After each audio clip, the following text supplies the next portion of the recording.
Yes. Yes. Okay. Welcome back to Primary Teaching with Dom, and I have a new video for you, of course. And this one, I've done a similar video to this before, but I'm going to do an updated version, why not? And this is how to stay motivated, but primarily during your NQT phase of teaching. So, let's get, I feel I'm so off to the camera, but I bet I'm actually not. Let's get on with the video. So your NQT time is a very up and down roller coaster. I remember when I was on my PGCE course, the director of the PGCE, she said that on your PGCE course is going to be like a roller coaster. You start from the bottom, you go up, and you may go up, down, round, and so on, but you always will make it to the end, and you will make it to the end. And then I remember the last lecture we had, she said, well, remember that roller coaster I told you about? And we were like, wow. That felt like years ago, but it really wasn't. So I should say, actually, it felt like weeks ago that she said it, because it was so close. It was just wow. But your NQT is very, very similar. Your NQT, if I'm putting my experience on it, you start at the bottom of the roller coaster. You're starting again. So you just come off let's say you've gone to Fort Park, you've just come off Colossus. Now you're going on to Soar the Ride.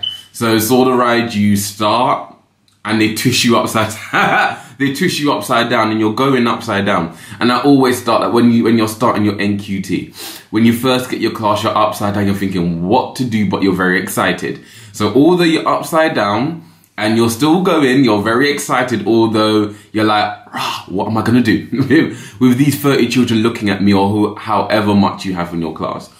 And then as you keep going, you need that motivation, you need that persistence to keep going, because it can be quite a daunting experience.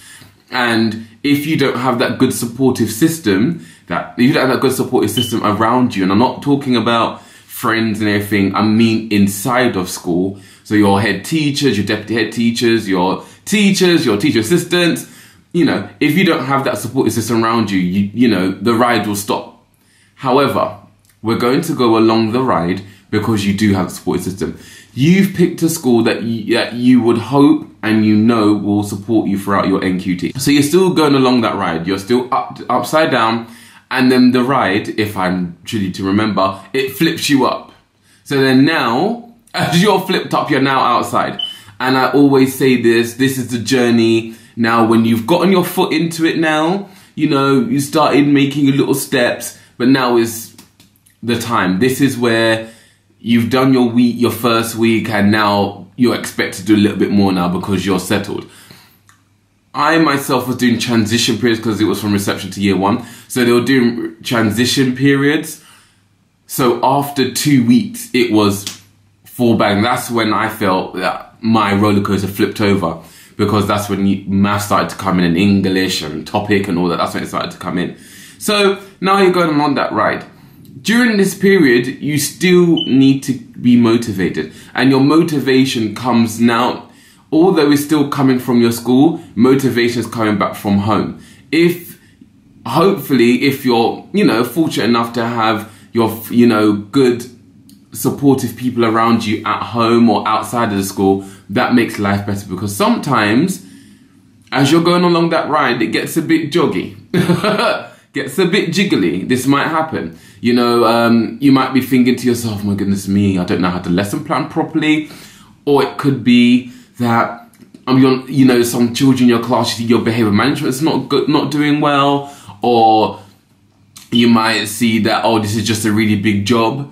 So there's a little bit wobbly, and you always need those support systems in place to help you. Because sometimes you might need to go to your teacher next door and just vent for a little bit. You might need to go to your mentor, especially your mentor, to talk, or you might need to go to your head teacher for help, or to ask for help. Even more so, after you finish school, you might need to go home and detox and talk to a friend, just saying how, I need this, need that, because it's a bit jiggly on your ride, on your NQT ride, it's still jiggly. And I am talking from experience myself, so it's a bit jiggly. Now, you're on your ride and it stops. Now on Soar the Ride, for any of you that have been on it or don't know about, if you don't know about it, it stops, and if I remember correctly, it starts to go up. So you're back like this. So this is, my feet are here and my head's here. And you're now going slowly up the ride. This is now where you're now approaching observation time. So this is near half term and you're going up. And at the top of that ride, you see your head teacher, your mentor, whoever's coming in to observe you, because that's where the pressure starts to rise. And how you stay motivated during this time is to make sure that you're eating well, that you're having enough sleep, that you're taking time for yourself. Because if you're not, that ride, that anxiety going up will only get worse. So you need that motivation to keep going up and up and up. I really like that I'm comparing all this to a Thorpe Park ride. So yeah, you still need that motivation. You still need to motivate yourself. If you need to write yourself a little diary entry every day, or give yourself make yourself a little blog talking about your day, you need to do so. Motivation comes in many different forms. Motivation can come in forms of your children understanding your lesson. The motivation could come in where your mentor comes into your room and says what a great lesson that was, and this is what you need to improve. So you're going up and ding, you're at the top. So you're here, still sitting here. Now you're going round, because Thorpe Park, the ride, is round, and you stop here. Before they say game over, when you're up here, this is now your observation time. Your observation time, you're looming here, you're just sitting there. And then now the person's come in. This is where your motivation kicks in. And at this point, I would say your motivation kicks in for yourself. This is where you're self-motivating. This is where you're saying to yourself, I can do it.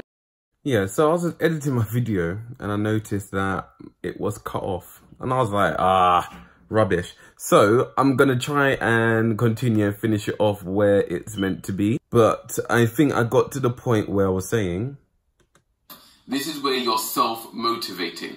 This is where you're saying to yourself, I can do it. So yeah, up here, that roller coaster bit, this is where you're saying to yourself that you can do it, you got this, you can do it. Because as I was saying in the video and it got cut off, or something happened anyway, I was meant to say that motivation has to come from you within first. If it's not within you first, then you're not going to be able to outwardly seek it. So my example in the video was when you go to like your tutor and they give you motivation, you know, to get like that lesson done. But then what about tomorrow? What about the next lesson after that? What about the lesson after that? You know, so on and so forth. So you need to have motivation in you, and you need to be pumping yourself up with that motivation in order to outwardly seek it and gain it from others who can help you. So you're on top of that ride, and NQT is always up and down, roller coaster, round and so on, and backwards and up and down, because that's what it's meant to be. Your NQT is that learning curve. You're still learning. You're still developing yourself as a teacher. You're still learning the process. You're still learning all of that. So your motivation should be from you learning. Your motivation should be from people around you helping you. You should be getting help, being motivated by family and friends if you're fortunate to have those kind of people around you. Motivate people, not people that will put you down. The other thing I was saying in the video, if I remember, that teaching is never like stagnant. It's never this. It's always up and down. If you have been, or you're on a ride that is just like this, it's bound for failure this way, because different children, different things, you need to have that up and down time, because it makes you learn, it gets you motivated to do something different. It motivates you to know, you know what, I'm that kind of teacher, but I can develop myself into that kind of teacher. I've been there, I've done that, I was in that stagnant stage, had to jump off that ride quite quickly and get myself on a ride that goes up and down, because going up and down teaches you a lot of things, and that really did motivate me, that really did push me to be a better teacher now than I was when I was a PGC student, or even a month or two ago.